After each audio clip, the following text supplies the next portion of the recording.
heel mooi instrument omdat het een heel mooie klank heeft. Het is een heel menselijke klank, een diepe klank en dat vind ik heel mooi. Zijn kracht? Het verhaal achter een muziekstuk tot leven brengen. Iets wat hij van zijn docent heeft geleerd. Aan het begin leerde ik heel veel, hij gaf me ook achtergrondinformatie over de muziek. En hij verfijnde het stuk met mij.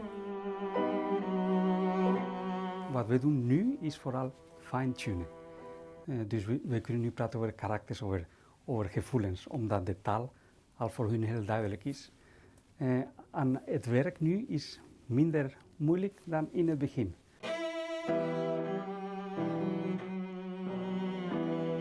Na een lang proces van oefenen is Huajin Gu nu klaar voor de finale van het Prinses Christina Concours.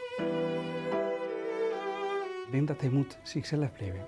Ze zijn vanaf jongs af aan getraind dat een concours is gewoon niet belangrijk, want de muziek is niet gemaakt voor een concours, maar is een soort een moment waar je kan aan werken.